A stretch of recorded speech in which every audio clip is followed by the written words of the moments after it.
This will be my very first video podcast as well. Because I just got the office done, and I haven't lit me or anything like you've lit yourself, and that's a bummer. But at least I'm doing it. I'm just gonna throw this up on YouTube and see what we can get. Awesome. Just cool. Because podcasts are weird, man. You can't. There's no SEO for podcasts, really. There's there's no way to drive an audience to a podcast to like engage them in any kind of way to keep them around, like there is on YouTube or Instagram or other social media platforms. Right. So I figure throw the stuff up on YouTube, see what sticks. Maybe throw it in Instagram videos and just see what we can do. So yeah, YouTube makes a lot of sense for that same reason you're describing. Yeah. Well, Logan, thank you for being here, man. I can't tell you how much I appreciate you jumping on last minute. I had a guest and he had to push till Friday, and it's a Tuesday night now, and I've got to release this tonight. So I really appreciate it. Sounds like you're going to be a great guest, though. I met you in college at BYU, Idaho, right? I think we met. There was always like the talk of like, oh, Logan Bean, Logan's doing some cool things. You should see what Logan's doing. And it was a little intimidating at college, but no, you're the real deal. You're super legit, and I've always enjoyed watching your career progress, and the creative content that you're constantly coming out with is kind of mind blowing. So why don't we start? Go ahead and tell us who you are and what you do, and we'll start there. Yeah, awesome. Well, thanks for having me, Lars. Yeah, I actually remember that time we met, and it was actually kind of like I don't know about a favorite memory of school, but I remember thinking like, there's these little crowds of people who are doing video stuff, and I think I kind of knew of you, but I remember you reached out and said, you're making films and you're doing video stuff and we haven't met somehow and we should be meeting and talking about stuff. And, and I remember thinking like I'm meeting you and some of your friends and stuff. And I thought Lars is cool. I like this guy, but I don't think we ever really got to collaborate very much and do much work and stuff. I graduated pretty soon thereafter. Yeah. Yeah. But I remember that and thinking I like Lars, I need to keep in touch with him and stuff. So I'm glad we've done that, but yeah, thanks for having me on your show. It's awesome. Yeah, of course. So during our undergrad, there was a cool program that I actually thought I got more value than any of my classes at, which was when I was there, it was called ICOM Student Media. And it was basically an on-campus advertising agency from across the board, right? So from like web design to graphics to video.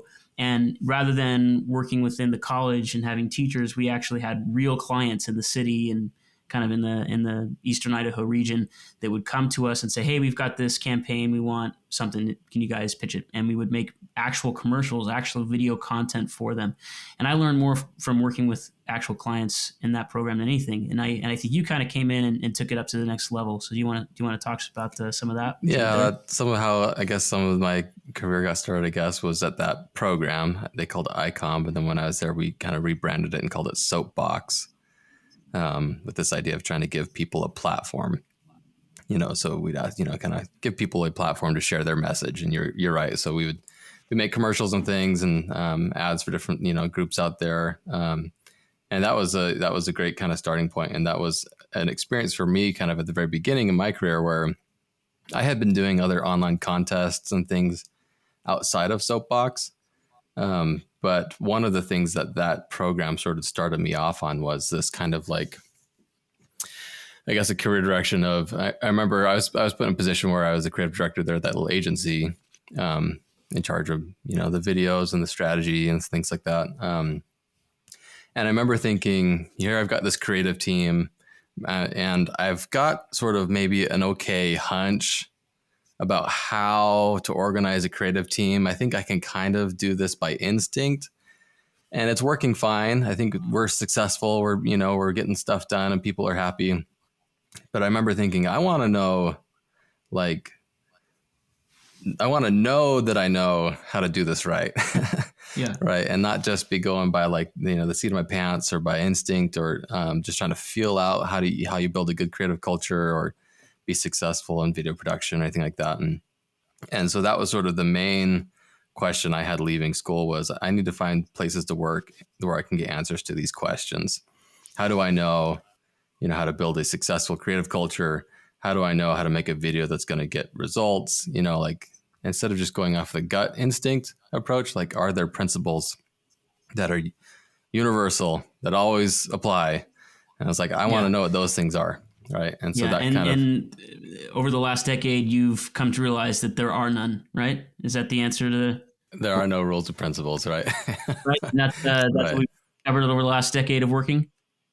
Right. Yeah. So there, in some cases, yes, it seems like there are no rules or principles.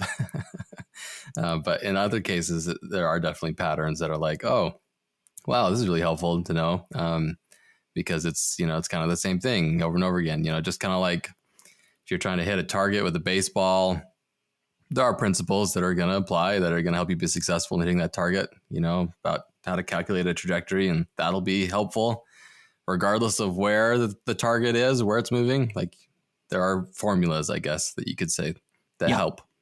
Yeah. But it's always going to be a different sort of theme. There's going to be targets that are different sizes and different places, and that kind of thing. But Now, was that something that you just kind of figured out trial and error, or was there something that you were able to study or research or look into to try and help you refine some of those rules and principles? mm-hmm. Yeah. So I mean, there was definitely sort of an inherent curiosity and interest, and sort of a personal goal of mine that was like, I've sort of smelled this goal, this thing. There's something I'm trying to figure out what this is. And I was like, I want to go this way. So coming out of school, I had two job offers. One was to be a creative director for an agency down in Utah.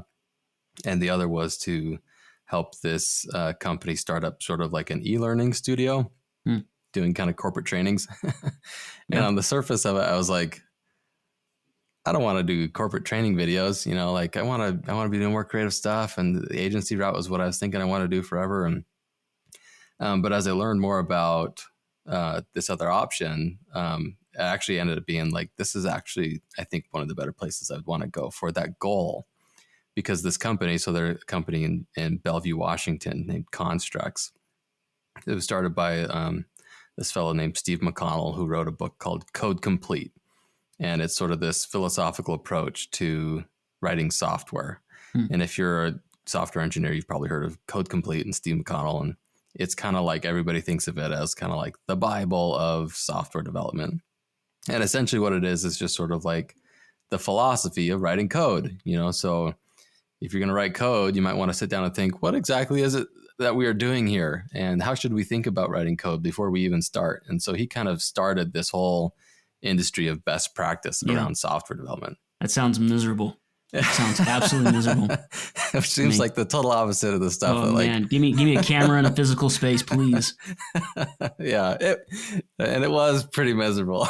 Okay, all right. Yeah, sorry. But I'm sure for software developers everywhere, it's wonderful literature, but not for me. Thank you. Yeah. No, I hear you. But that was sort of my secret plan, was like, hey, I want to go here and learn what it is that they're doing. Yeah. Because what I realized what they do is when you're building software, you're trying to get inside the head of a client. You're trying to get inside the head of a user, right? And sort of get into their heads at the unconscious level to really understand their needs and their behavior. And then you're trying to build a product that connects those things together. Yeah. Which is essentially what you're doing with video too. Right. Which is essentially what you're doing with video. You have a client, they have a message they're trying to share, and they have an audience that you're trying to drive behavior in. And so how can I get really deep inside the heads of these kind of two different groups of people to really understand the needs, really understand the behavior that I'm trying to drive, and then create a product that can be used to drive that behavior. Right. So I spent a few years at Construct sort of like surrounded by these guys that, Apple was hiring these people, spending thousands of dollars, at these engagements to teach them how to do that.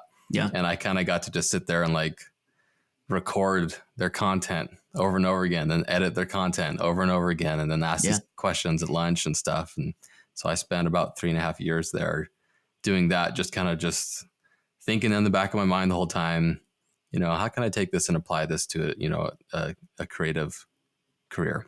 Yeah. And so that was, to answer your question, I guess, was sort of where I started and got a lot of the insights from, to study and learn what that was.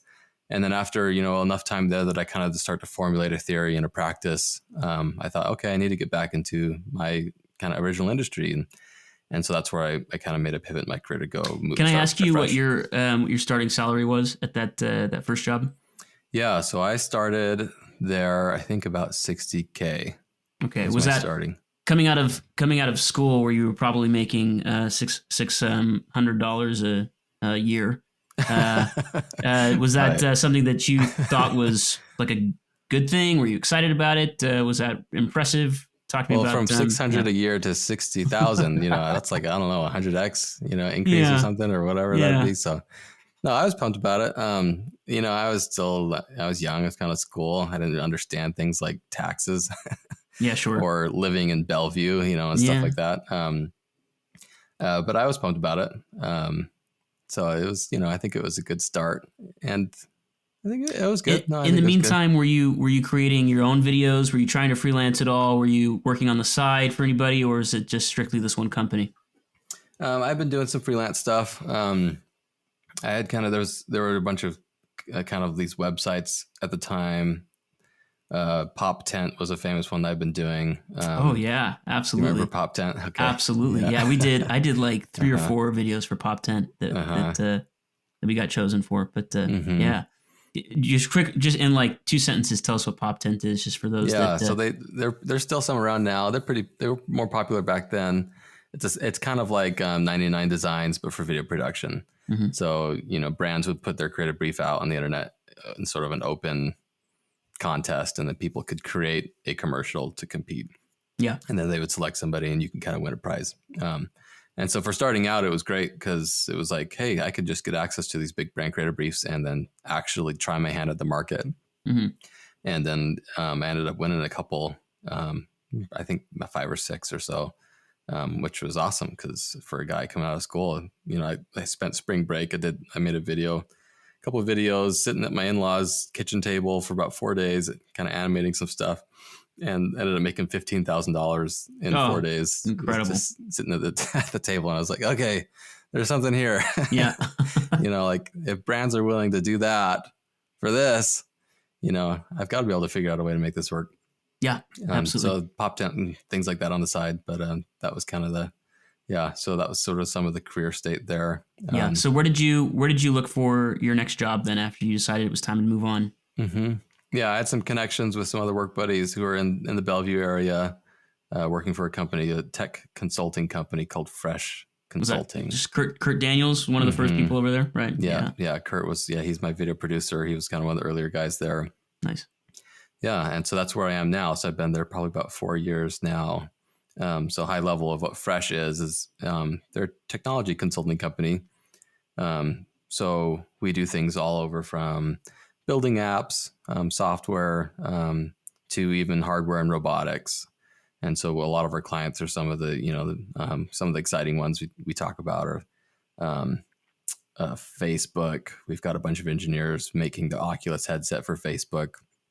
The Microsoft Kinect, the kind of Yeah. like the handless or the hand motion tracking kind of device. We built that for Microsoft, and so any of our clients that come to us when we're building something for them, making a website, building an app, a lot of times those projects involve making a startup commercial, something on their website, and that kind of thing. And so me and my team, we direct all the video related projects that come in that are kind And of was related it to that. a pay increase from your previous job or about the same? So they tried to get me to come over about 3 or 4 times while I was still at Constructs. Mhm. And I like trying to be transparent. I think it's useful for people in our industry. So I'll tell you some of that story. So Great. when some of the earlier asks, with the early conversations, and they were pretty small in the beginning, it was like, hey, we'll match your salary. Mm-hmm. And I remember thinking, at least for me personally, I was like, well, this is interesting. It might be more interesting work to switch to Fresh. Yeah. But I know it'll be more work, and I was also still learning a lot of stuff. I hadn't felt like I'd really gotten to the point where I'd learned everything I needed to learn at my first job. Uh-huh. And so I denied him the first time. I said, like, this is great. Maybe there's still some things I'm trying to build here. But hey, in the future, let's, talk some more. And then they had come back another year later, a year or two later, and said, hey, we're trying to find a video director, and we, keep thinking about you, and we'd like you to come over. And I was like really close. But then I kind of got cold feet thinking about, man, it is kind of nice just like doing the corporate job thing and having to like get super like. Were you like, was part of you playing hard to get? or do you think you knew what you're doing the whole time or not? No, the honest reaction the second time was, I don't know if I want to do this hard work. The deadlines, Yeah. the responsibility, and hey, be creative on a dime. Like, we've got big needs and stuff. And it was, there was a temptation to sort of just like, it's nice to just sort of like not have to think about what I'm doing. But I was like, no, I've learned a lot of the stuff, but it's useless unless I start to apply it back into like the industry again. And so I was like, that was kind of my commitment to sort of like self-improvement and wanting to continue to grow and develop as a person. I was like, okay, like, yeah, anytime you find yourself in life kind of thinking like, my couch looks, like it's going to float away and I just should spend my life trying to weigh it down, like, Yeah.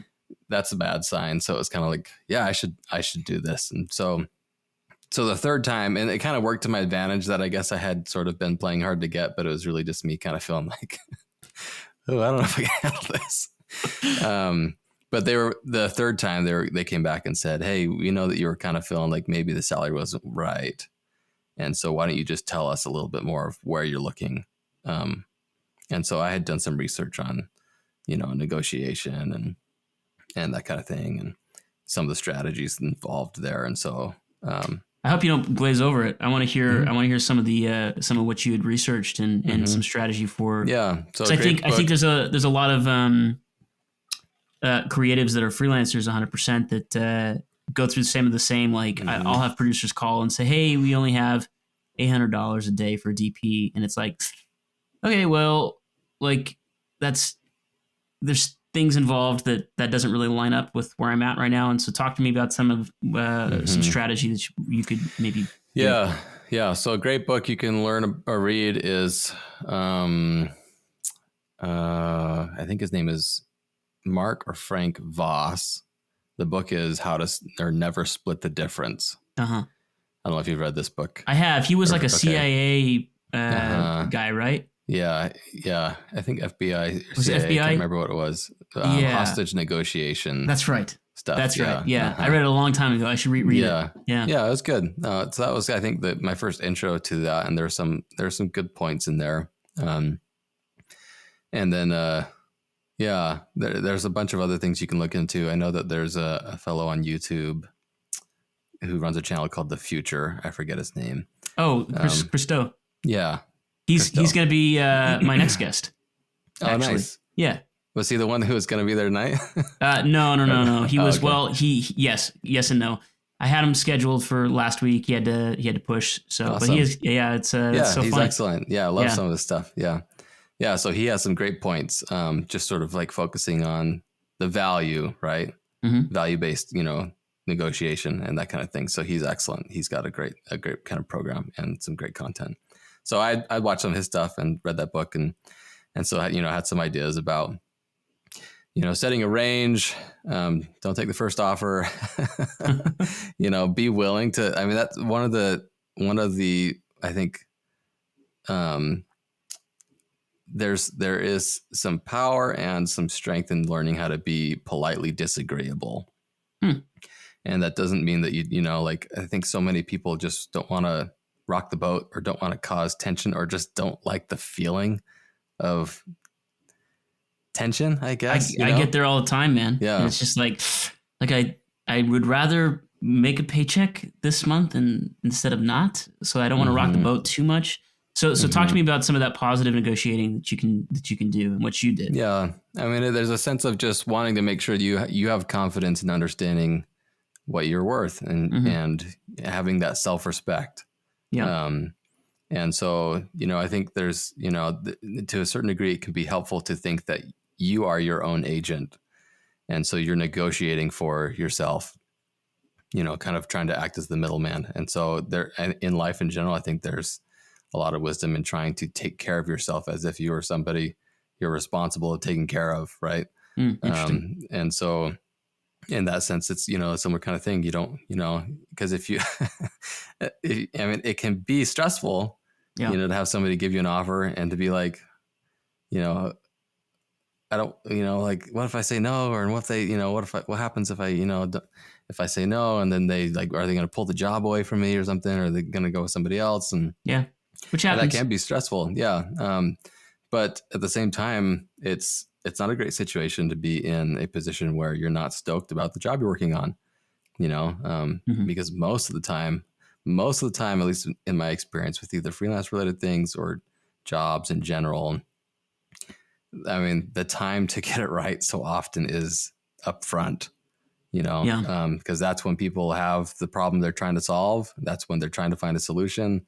That's when there's going to be the most flexibility and the most willingness to figure out how things go. Interesting. And so it's worth it to be brave, to do some due diligence, have a little bit of self-respect, and stand for something. And sometimes you need to understand a little bit about yourself. How do I sell myself? What am I actually? Yeah. So I can have confidence in saying, actually, this isn't, in the right range, Yeah. and being able to kind of let them, respond to that. So it can take practice, but I think it's, read that book. That's a good one. They leave you some good ideas. But don't be afraid to kind of treat yourself with a little bit more respect. But I think, how do you do that, right? How do I actually treat myself with more respect? And I think some of that has to go into realizing what exactly it is that you're providing for them. Yeah. So I guess going into that a little bit, I think there's an aspect of, maybe a good way to start this kind of thought here is, there's a quote from Elon Musk, who I think most of us have heard of now these days. Yeah. Right. He said something along the lines of, you get paid in direct proportion to the kind of problem you are solving. Right. And so the idea is, if you are solving a more valuable problem, people are going to be more willing to pay you more money to solve that problem. Yeah. And so, And you the need good to news ask is they yourself, came to you 3 times, 3 separate times. And so the value was already there. Like they Mhm. clearly had seen your work. They knew that you were capable of, and they wanted you on their team. Mhm. So at that point, I think the ball's kind of in your court a little bit. So Yeah, I think I felt more comfortable having a little bit more leverage. They had even sort of given me hints at like, hey, we know that, in the past, it seemed like maybe the salary was kind of a sticking figure for you. So why don't you go ahead and tell us kind of where you'd like to start? And if I remember right, in my mind, I was like, okay, I would like to break over 100,000 a year at some point in my career. I know that I want to be there. If I'm being honest with myself, I don't know if I felt exactly like I was worth that then. And so if hitting a range felt comfortable to me to say something like, so the range I gave them was, I'd like to have a salary that starts somewhere between 80,000 and 110, I think is what I told them. Cool. And then I said, with the ability to work up into those higher ranges of that salary over time. Nice. So you're kind of telling them, this is where I'd want to range somewhere in here, and I'd expect to try to be growing into these higher ranges as our relationship continues. Yeah. And so that seemed like a helpful place to start. I think in my mind, on my side, I think I would have been fine taking something like 70 or 75. But I was like, that was one of the things I learned in the book, was like, set your lowest rate Yeah. sort of higher than sometimes than Totally. what you think that you would be, something that you'd be comfortable with. So I said, okay, well, my lowest rate, the lowest part of that range is 80. And so they came back and said, how about 80? Which of course that, they would do, right? Because if you give them a range that says, oh, I'd be happy somewhere between this and this, they're going to say, how about the bottom of that part? Let's start with the bottom. Yeah. So and sure, if you're good, we'll pay you more. Have the bottom that they're going to see be something that you're going to be more stoked about. Cool. And so I was like, okay, like, starting at 80 is more than, more than I expected and stuff. And so I started there at 80, and now working over several years, I've been able to break over 100,000. Very cool. Through different interactions and things. So you're making 6 figures in Washington, which is good. It's not like spectacular. I should say 6 figures could be spectacular, but let's say 100,000, 110,000. Not necessarily the Seattle area, but yeah, it's hard, right? And especially you got taxes and family and all that stuff, and things are expensive. So I assume that you have the ability to be building networks outside of work and freelancing a little bit. and you're also creating courses. Maybe you're investing a little bit. Talk to me about some of those outside strategies now that you've got this really great 9 to 5. Are you there 5 days a week right now? Mm-hmm. Yep. 40 hours. Okay, 40 hours. Mm-hmm. Have you been able to negotiate like a 410s or something like that at Fresh, where you can allow a little bit more time on like a Thursday, Friday, Saturday, or like even a Friday, Saturday, Sunday time off for your freelance gigs? I know some people do that, especially in the video world where we're used to 12s anyway. Excuse me. Yeah. So, I mean, I did work into my contract and negotiate into upfront projects that I had been working on, and then making sure that my contract included the openness to be able to maintain those projects. Yeah, because it's also in their best interest, I would assume, right? Yeah, at least in this case, yeah. I think generally, I mean, it's different at each company. There's always going to be some things where there might be a conflict of interest where it's like, if there's work that you're working on, that should be worked on through the company, then we should do that if it's at a high enough of a kind of a scope or whatever. But sure, I think some guys on my team are doing wedding videos and things on the side, and Fresh isn't never going to be like, we need those wedding videos. Yeah, so there's not that's not any problem or anything like that. But yeah. For me, in my particular case, the things that were the most important, most interesting to me were a couple particular projects. And so I specifically made sure that those were written into the contract. But I think depending on somebody else's situation, if that's important or useful to you, or if you have, a strong freelance side thing going on, and to augment your income, you're going to want to make sure that you try to negotiate that and have that in place. And that can be done. I think it doesn't sound like it's that uncommon. Yeah. So talk to me then about some of your freelance work and how you've been able to scale that and grow while working 40 hours a week. Yeah. Yeah. So the projects I'm working on the side, I have a course that I started back in 2013 called Make the Right Video. And so this is an online course for video directors that goes into some of the things we've been talking about, but essentially how, as a video director, you can position yourself to be more successful, to get paid better doing the job, and to understand those things. Some of those things we were talking about before, if there's a client who has a message that they're trying to drive behavior in an audience, how do I do that from a perspective of knowing truly what I'm doing rather than kind of going off of, the hunch, or just off of past experience. Right, so one of the examples I give is, hitting targets, like we talked about with, the baseball example. As a videographer, that's kind of what you're doing is clients are showing up and saying, I need somebody who can hit this target. Somebody can produce something that hits this target for me. Yeah. And so most, I think, creative folks spend their careers practicing that, right? Somebody shows up with a target and they look at it and they say, I've done this before. I've done something like this before. I think I can do it. And they throw it and if you're doing a good job, you'll consistently hit targets, and sometimes you miss, right? Yeah. Sometimes you make some for a client and they go, what was this, or this didn't get the results you're looking for, or what on earth? And, and you miss. And so it happens, and there's nothing wrong with that. I think most of us do that.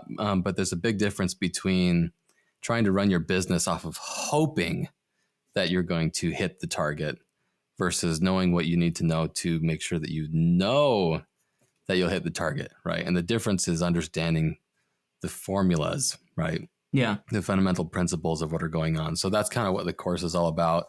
That goes into that. It's a lot of human behavior stuff, psychology and things, which a lot of people think, like, oh, I got into this business to do creative work. I don't want to be like doing psychology. I don't want to be. No, right.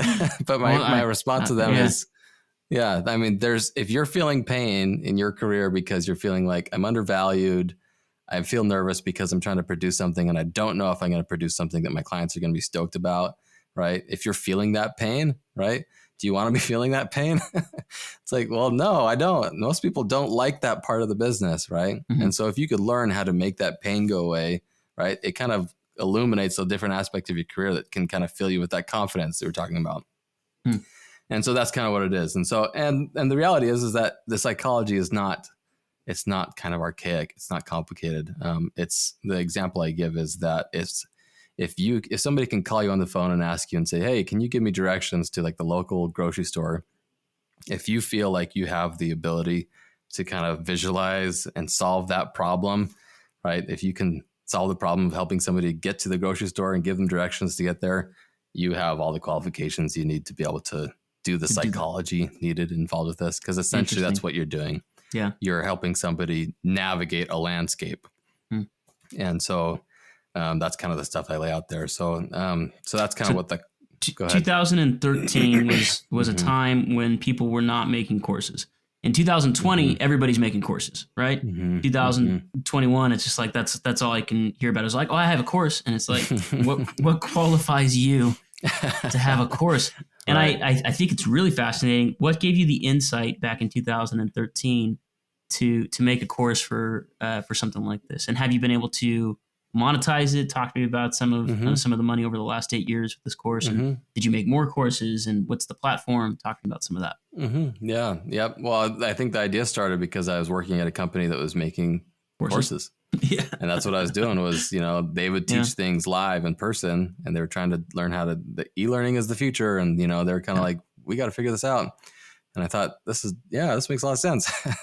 And so it was sort of the early days of, the same kind of goal of trying to learn how to do this stuff and apply it in the creative industry.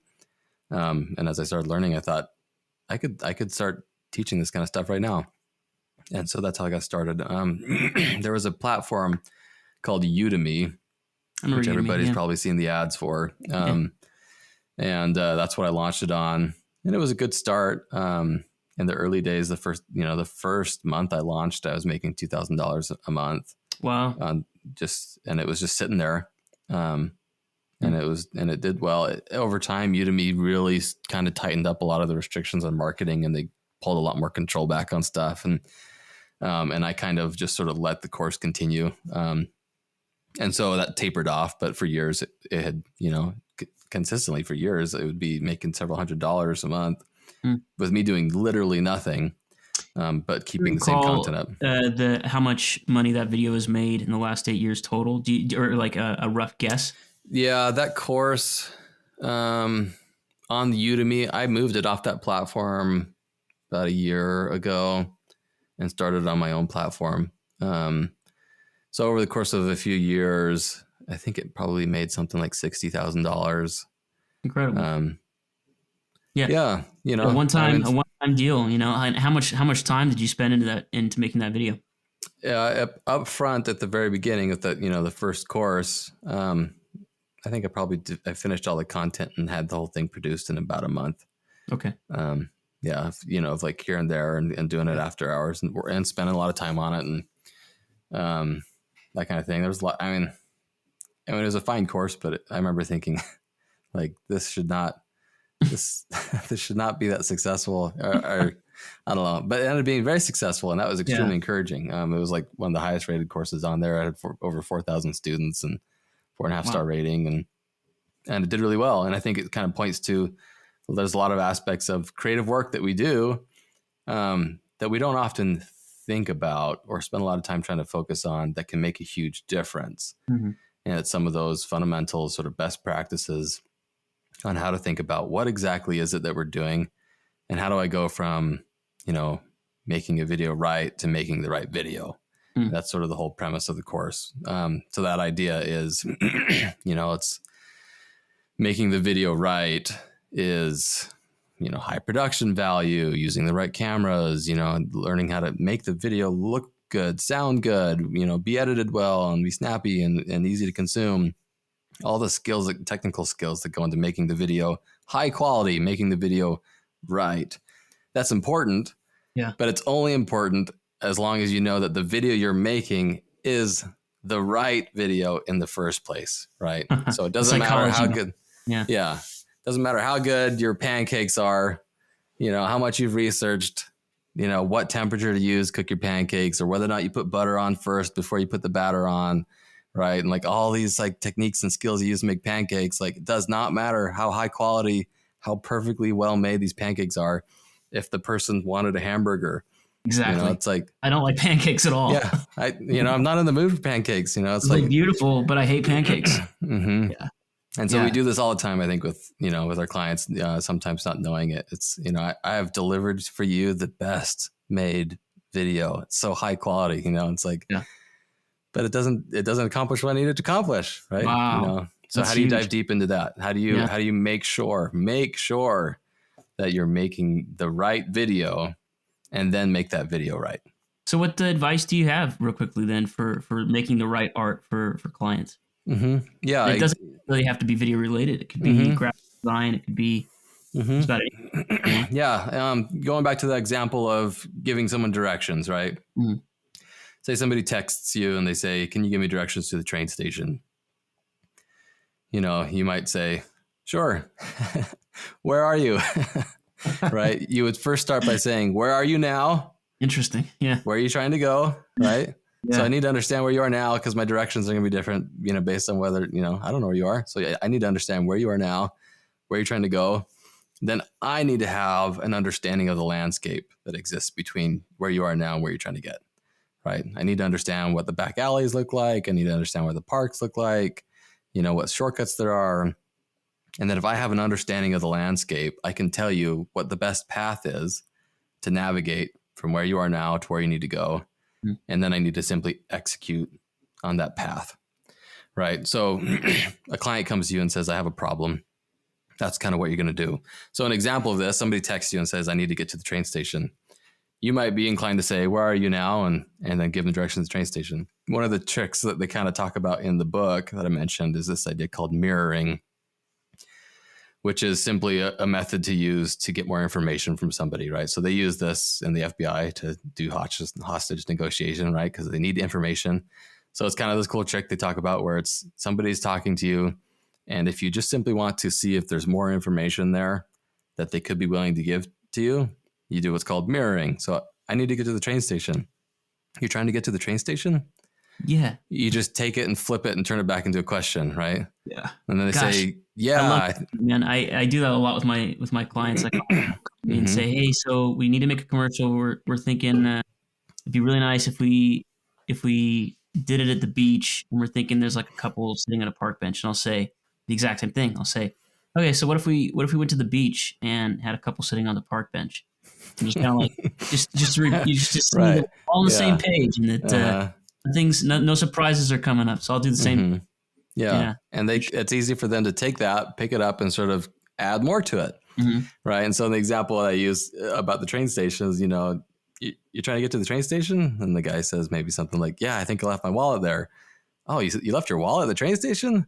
"Well, actually, I think I left in the hotel room, but really what I'm trying to do is I'm just trying to pay for, I'm trying to figure out a way to pay for the lunch I just ordered." Right. And so it's like, "Oh, 2 minutes ago, you were trying to get to the train station. Now you just need to pay for lunch." Like, I can help you out, man. I can help pay for your lunch. Like, we can figure this out. Interesting. So now the problem that you're solving is totally changed. Mm-hmm. Right. So how often do, people come to us and say, "Hey, I need a video that does this," or "I need this kind of video." And we say, "I can do that. I can make a whiteboard video for you," or whatever. Right. Yeah, exactly.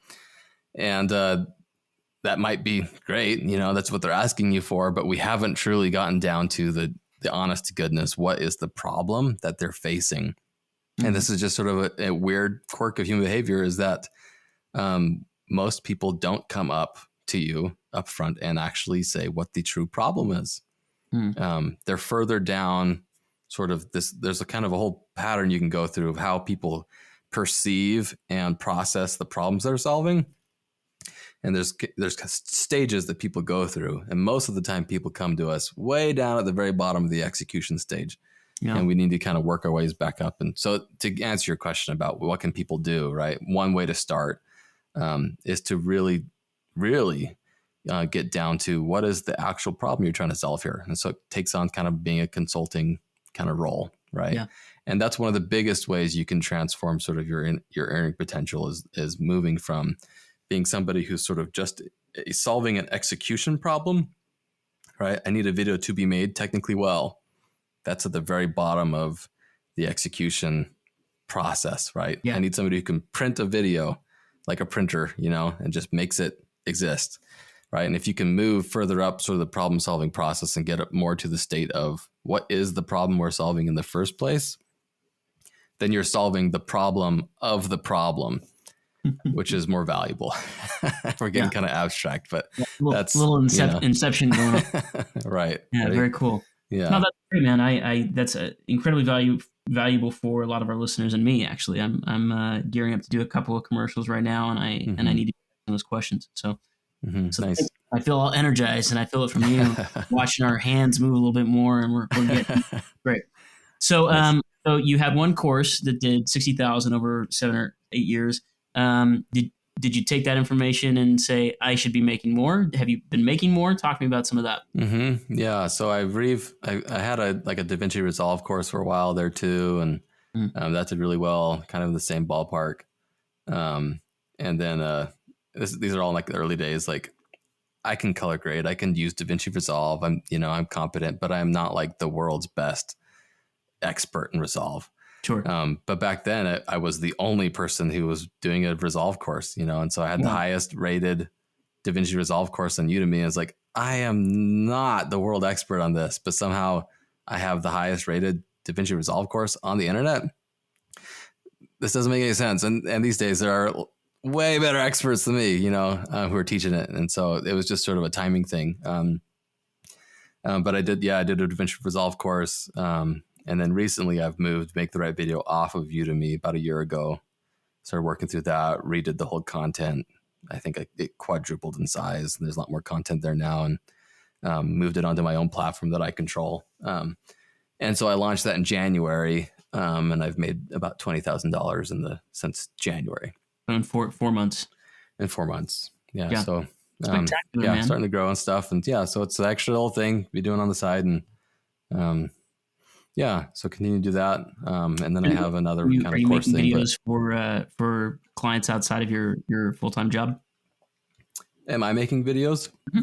So Fresh, I have, like, as far as like the non-compete thing goes, I do have sort of that still in place at Fresh. And so I still kind of point that work back to Fresh. Yeah. But those projects, Make the Right Video, is something that I'm still doing on the side. And then I have another kind of course related sort of project that is similar to some of the things we've been talking about. That idea of helping people solve problems and growing a creative culture and that kind of thing. But other courses that are kind of related to creative folks and that kind of thing. Very cool. Talk to me about some of your financial situations for the future. Are you trying to save money, or are you investing the money that you're making at Fresh and from these courses?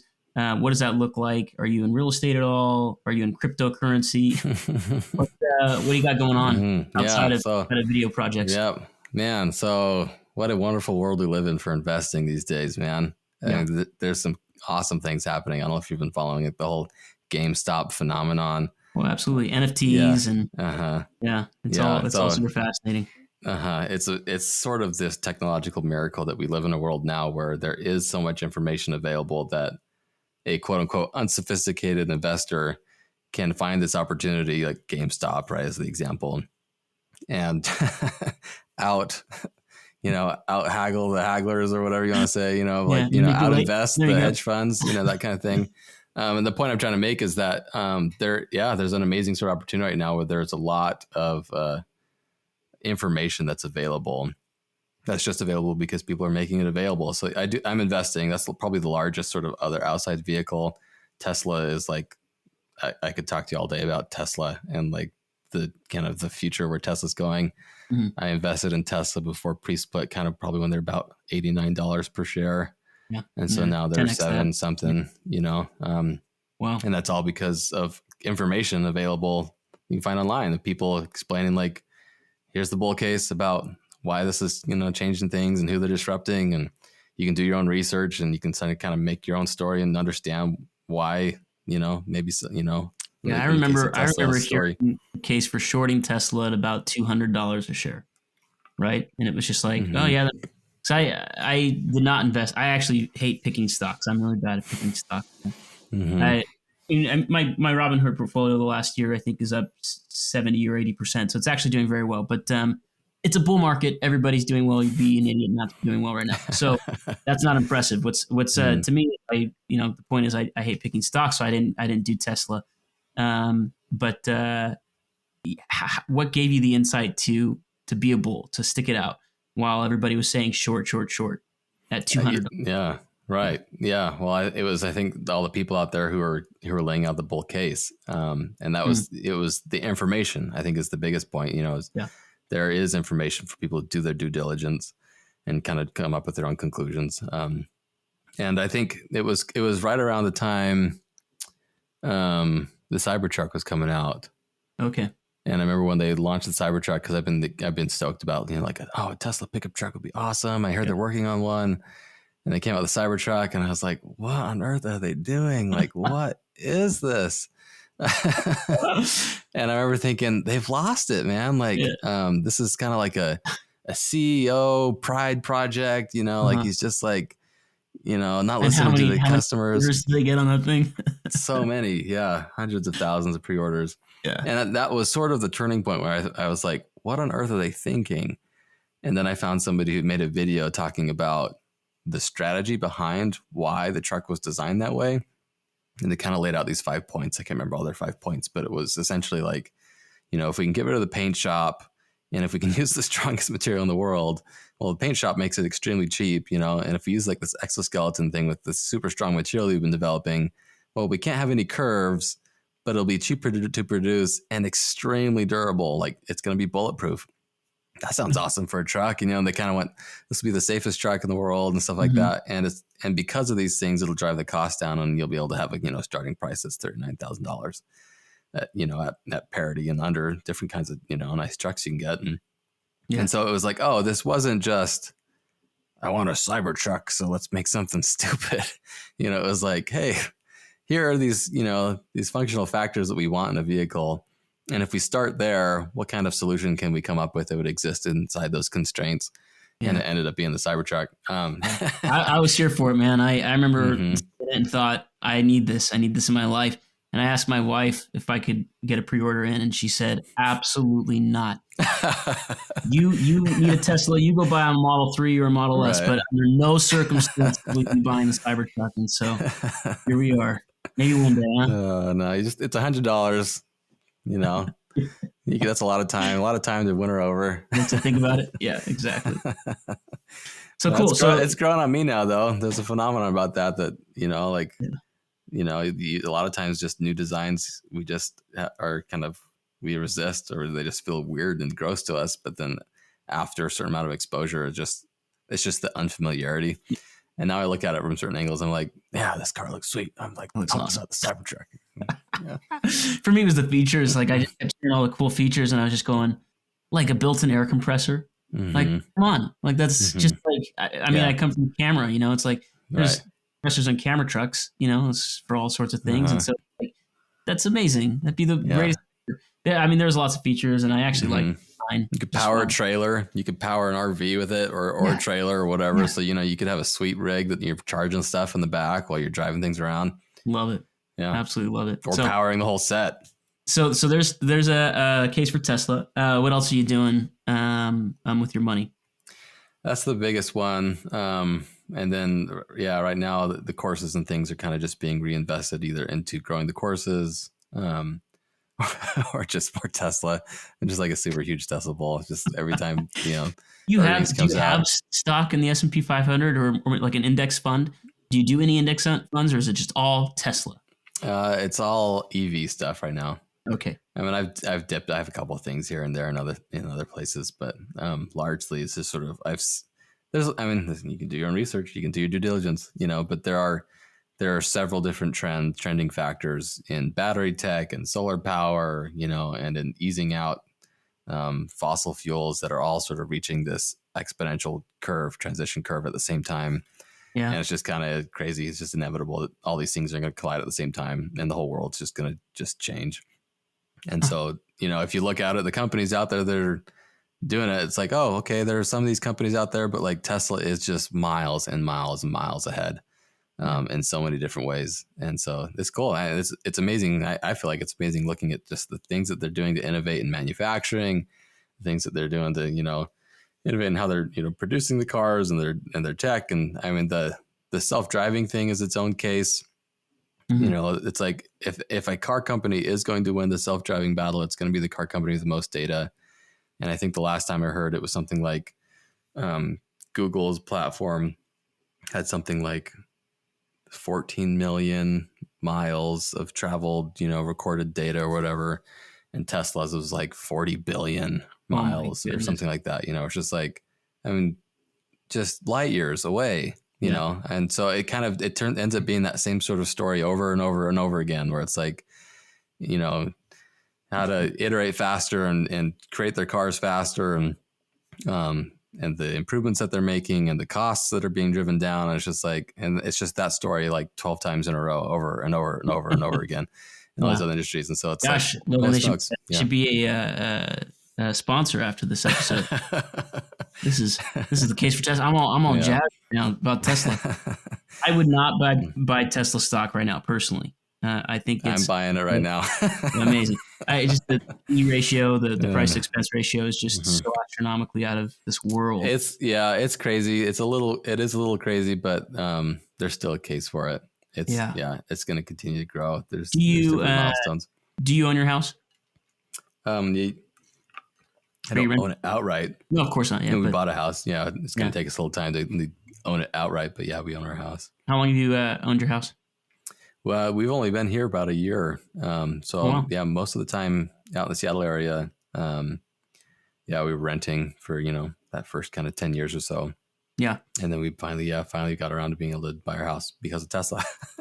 Are you serious? Yeah. You're selling yeah. Tesla made it possible. So yeah. No, they have to be a sponsor. What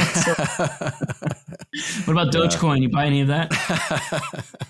No, I haven't bought any Dogecoin. It's fun to watch. Just for fun, I put like $1,000 and tripled it and pulled out. And I was like, great. I'll take that $2,000 profit. Yeah.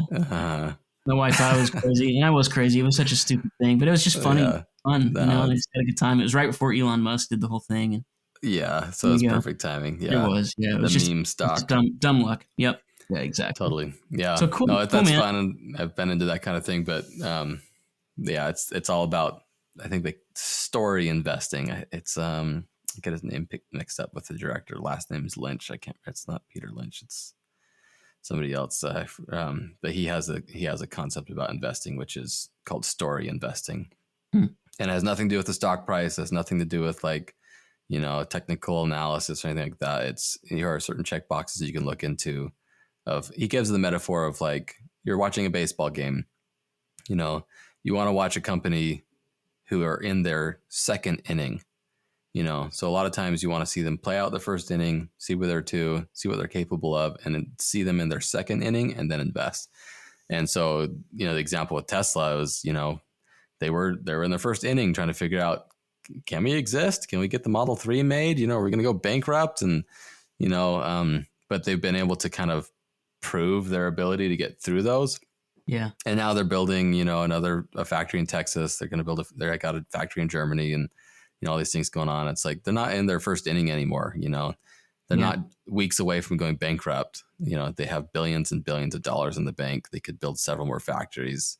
They built that factory in China in record time, and now they got 2 more going. Next year, they're kind of saying that they could, by revenue, have the Model Y be the most successful car, I guess, the most sold car by revenue produced next year. So incredible. So they're kind of like, I mean, I don't know. You're right. I'm kind of like gushing Tesla here, but there's some good stuff going on with Tesla. Well, great. And it's amazing that we just have the information to learn this stuff, right? Yeah, you and I, right? Just like right? We're not on stock exchange right now doing like throwing our hands up, like we've seen those old 80s movies. Like that's just not our reality anymore. And it's kind of incredible that with our fingertips we can take. It's actually funny. I forgot about this, but that's actually in part of my career before I went to school. I got an internship as a video guy at Lehman Brothers. Oh, wow. So this is the investment bank that went out of business during the recession, the one that kind of kicked off the recession. And so I was doing video stuff in Lehman Brothers, and I was going down to like the floors where they were doing this stuff, and everything. And I'd go up to the executive floors and hear them talking about hedge funds and things like that. And so, yeah, there was a time where it's like, you want to do these big moves, you have to be in these companies and have access to this information. And now those guys are out of business, and now it's like GameStop. It's like threatening everybody, right? And so it's just like total inversion. Absolutely. It's crazy. Mm-hmm. So what other advice? I think this has been really wonderful for me. I learned a lot, and I really appreciate you taking the time again, especially this evening, kind of late in last notice. Do you have any other advice for creatives kind of starting out in the industry and on just basically anything? What if you had one piece of advice to say? Let's say you have a cousin that is gonna be a freelancer now, and he's just gonna do it. So what advice do you have for him? Mm-hmm. Yeah, there's in any career, obviously the most important thing that's going to continue to,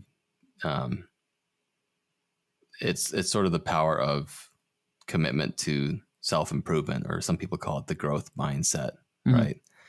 You can improve, and there are things that you can do in any situation in which you can get better at that thing.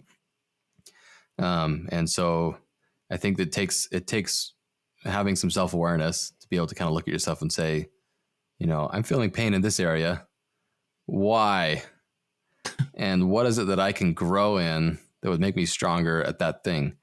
And then making a plan to get better at that thing. I got to work for Jared Spataro from Microsoft for a project. He's corporate vice president of Microsoft, kind of in charge of Teams and all the kind of the Windows products and stuff. And one of the things he would talk about a lot that I think is great is his sort of acronym. He calls it TIC, which stands for time, intensity, consistency. And so it's just anytime you find out what that next thing is that I need to improve on, schedule the time to work on it. Literally just find time on your, imagine going to the gym. We want to see results in the gym. It's like, okay, I'm going to go to the gym for 40 minutes, Monday, Wednesday, and Friday at these times. When those times roll around, I'm going to hit it with the right amount of intensity, right? I'm going to figure out what that intensity level needs to be, and I'm just going to be consistent at hitting the time at the proper intensity. And so if you can be self-aware to recognize where are the places that I'm weak, what are the places that are painful to me, that I'm struggling in, I'm not good at negotiating. Set up the time to learn about it. Yeah. Right? Set up time on your calendar that's like, for 30 minutes, twice a week, I'm going to learn about negotiation. Yeah. And I'm going to hit it with this level of intensity and this consistency until I think I understand how it works. And then I need to practice. Set up the time to do cold calls, to find people, right? And practice it, right? So it's just sort of like figuring out what are the things, that's really, honestly, that's the secret to kind of anything. So if you want to be successful with anything, have the self-awareness to be honest with yourself and recognize, where's this pain coming from? What's giving me this difficulty? How am I part of this problem because of my character weaknesses? Yeah. And how can I grow to be a little bit stronger and better in that area? And then make a plan to follow it through until you grow, right? Yeah. Until you get a little better at it. And then that part will be a little less painful. Yeah. Right. And step by step, you can improve. I hope we haven't thoroughly confused your cousin, Logan, that answer. But I think that's wonderful. And thank you again for being here. I'm going to let you go to bed. I'm going to edit this thing and throw it up online. So, hey, awesome. Thank you so much, man. We'll sign off with that. Great to chat. Thanks, Lars. Good to see you. Yeah, you too.